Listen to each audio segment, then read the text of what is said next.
Hey guys, so I just saw a sign for Stringybark Creek. Now, this is a 11-kilometre trip off the side, but such is life, right? That's the way it goes. G'day folks. I'd like to welcome you back to my channel. My name's Simon. This channel is all about moto camping, moto vlogging, moto exploring, pretty much everything to do with motorcycles that you can possibly think about. So if you've been watching me swap around with the different modes on the screen here, I swapped to gravel mode when I'm on a road like this purely because it actually restricts the power output of the bike.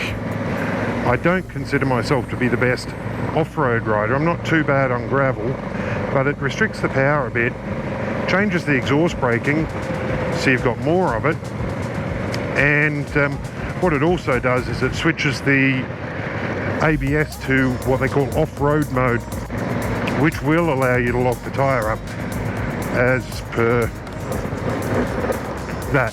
So ABS does cut in a little bit, but it's not nearly as intrusive as it would be if I left it on full on-road mode.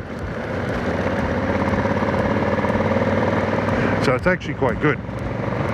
So I want to restrict the power as well because these bikes do have quite a bit of grunt to them, being an 1100, and they do have a really good torque range on them. But with the power restricted just a little bit, it just makes it that much more comfortable for me to have it out on the dirt roads like this,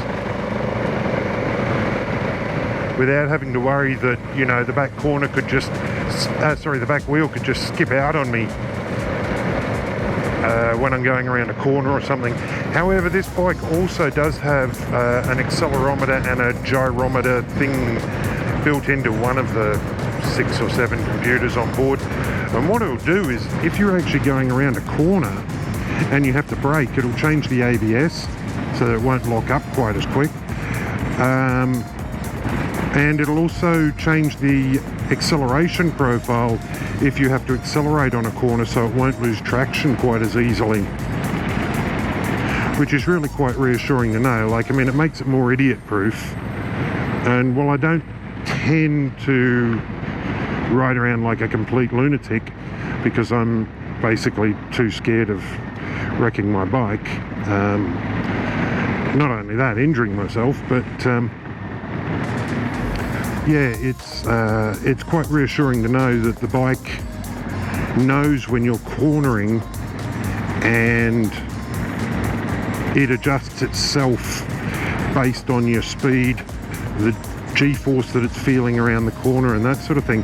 So yeah, kind of cool really. It's probably another 6 kilometres to where I'm going, Stringybark Creek.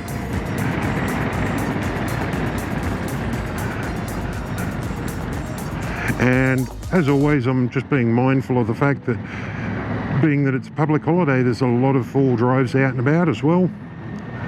So they could turn up on any corner really.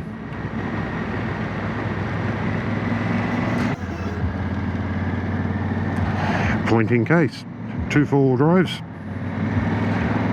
And if I'd been going a little bit quicker, I actually would have met them on this bend. So I've just turned around to come back here because there's actually a snake on the road, if it's still there. And I just wanted to show you guys. There it is. So that's a brown snake. And they are venomous. And they can kill you. He's not doing anyone any harm, so I'll just let him go. But there you go. That looks like it's an eastern brown because it's small. Definitely not something you want to mess with, to be honest. And brown snakes, when they're cornered, will actually turn around and chase you. There we go, he's taking off now. He's felt the vibration of the bike. Off into the bush. So he was about 1 metre long, 3 foot. Definitely have enough venom in him to kill you. The problem with brown snakes is brown snakes are quite aggressive, and they won't just strike once. They'll strike once, twice, 3, 4 times, whatever they want. They'll just keep striking at you. So they actually get a lot of their toxin into your system. I mean, they know they can't eat you. Mostly it's just a self-defense mechanism on their part, because obviously they're petrified of things as big as us. But I just thought you might like to see an Australian eastern brown snake. When you get over into the deserts of central Australia, we get the western brown and the king brown snake, and the king brown snake is aggressive as hell. And I drove past one once in a bus, and I'd only seen him at the last moment, so I moved over, and the front wheel missed him, but I was watching in the mirror and I saw him strike at the back wheel of the bus, and that's quite scary to think that at 80 kilometres an hour this snake could turn around from the front wheel to the back wheel, because he was going away from me, and strike at the wheel. Hey guys, so welcome to Stringybark Creek. This is it here.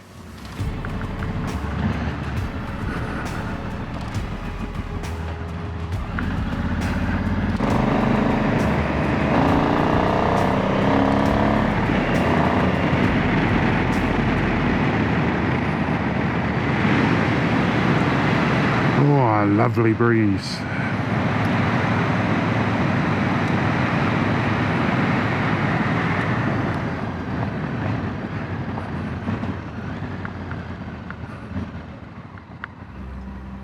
Stringybark Creek Historic Reserve is home to one of Australia's most significant historical places. It was here on the evening of Saturday the 26th of October 1878 that 3 policemen were shot and killed. Constable Thomas Lonigan, Constable Michael Scanlon died near their tent at the police camp, and Sergeant Michael Kennedy was killed a quarter of a mile northwest from that location.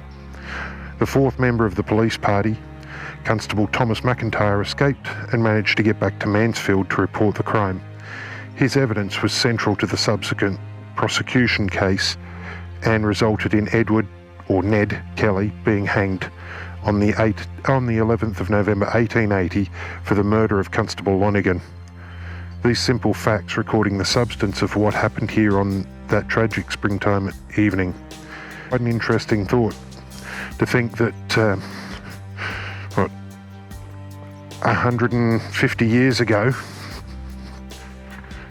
bushrangers were roaming through these parts and they would kill anybody they came across, or in this case they killed 3 police officers. So of course the events of Stringybark Creek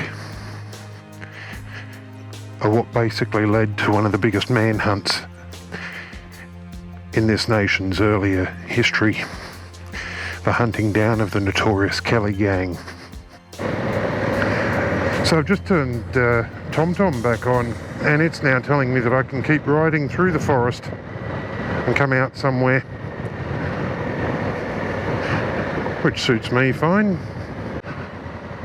So apparently somewhere just here there's a historic grave. This creek was called German's Creek. So this is the historic grave out here, and it says this memorial has been erected by the children of the late Francis Cryer of Tumbalup. He was the son of the late Mrs. Emma Heller, who passed away in 1885. Owing to a very heavy fall of snow, permission was given and a pack horse came from Mansfield with a coffin for the burial at this spot. The only official white person buried in the district of Tumbalup, northeast from this lonely spot, is the remains of the homestead. A few old fruit trees are all that remain here now. Now, it seems to be quite an interesting story, the story of Emma Sophia Heller from 1848 to 1889. She was only young. So what it says here is that she was a local resident, buried here due to a particularly severe winter in 1889. She was born on the 1st of February, the day before my birthday, 2nd of February, in 1848 in Shoreditch, London, one of 6 children born to her parents. She came here to Australia in 1864, following her widowed mother and 3 sisters whom had migrated 2 years earlier to Victoria. Before she turned 20, she travelled to New Zealand, where she met and married Frederick William Smith. That'll be, oh no, that's Francis Walter Cryer, who erected the memorial here.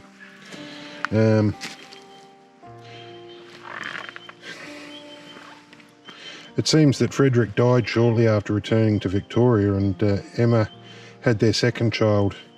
Unfortunately, both of these children died. It was a pretty nasty time back then, by the sounds of it. Very hard life. Emma remarried in 1872 to Edward Walter Cryer, also originally from England, and after having their son Francis, which would be him, they moved to an orchard near Shepparton. Emma bore 2 more children that died in infancy, and then had another son, Albert, in 1877. Edward was injured in an accident at the orchard and died in Melbourne in 1879, aged 39, leaving Emma with 3 children. She became a housekeeper and eventually wife to Frederick Heller, originally from Germany. That's her 3rd marriage. She really wasn't having much luck with husbands. Frederick was a widower with 6 children of his own, and they had 4 children together. Wow. Frederick and Emma moved to Wangaratta, where they ran a butcher shop, and then moved to a small settlement in Tumbalups known as Round Camp. The Tumbalups would have been a harsh existence, as it was a remote bush and needed to be cleared before crops could be sown or livestock grazed. Emma suffered from a heart condition, passed away during a particularly cold winter. She was 42. Well, there you go. I mean, it's reading stories like that that really give you an idea of just how harsh the Australian bush can be.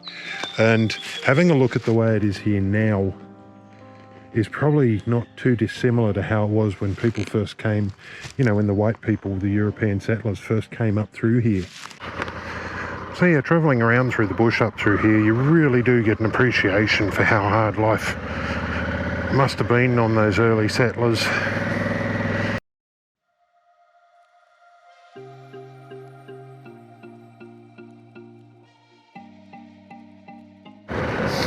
So you can very easily imagine just how it would have looked through here when people like the Kelly gang were holding people up in the area. Because travelling through here in a horse and cart, this track probably wouldn't have been much wider than probably 2 motorbikes side by side. I mean, probably about 1/3 of the width of this current road. And it would have been rocky and bumpy and very, very slow going with a horse and cart. Or something like the Cobb & Co stagecoach coming through or whatever.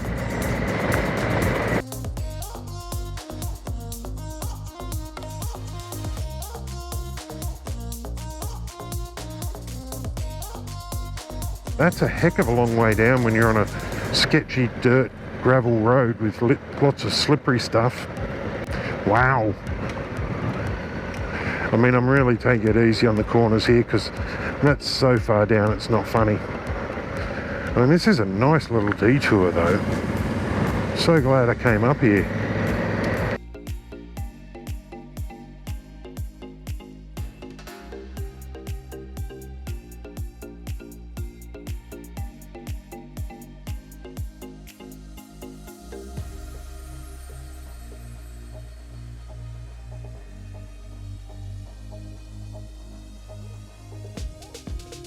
So I pulled into this Motorway services for a couple of minutes just to have a break and grab something from the shop. And there was a queue almost back to the entrance road of cars waiting to fuel up.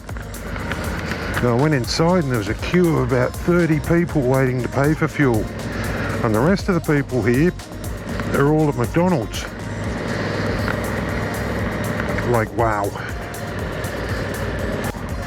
So anyway, it's back out onto the motorway for me, unfortunately,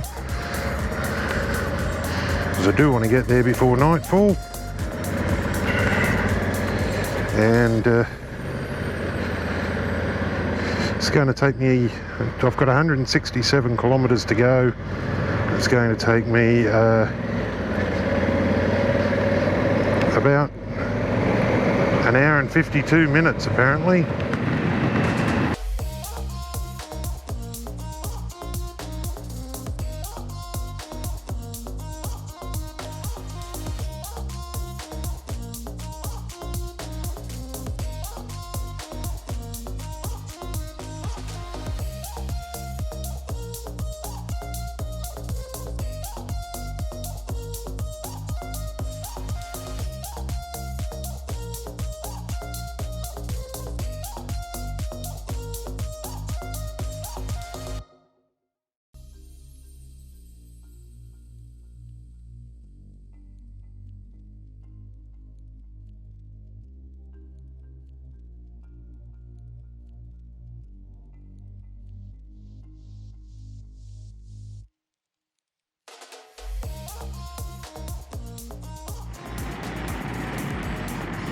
So I'm just riding past the entrance to Pacopanio.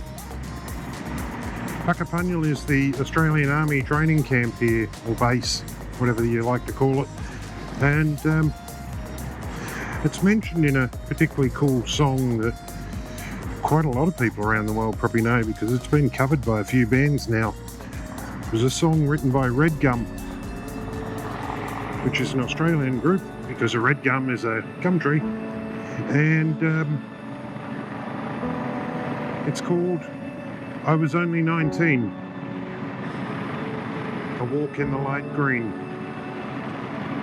And they talk about the training in Pacopanio, and then the guys from the army going over to Vietnam to fight in the war.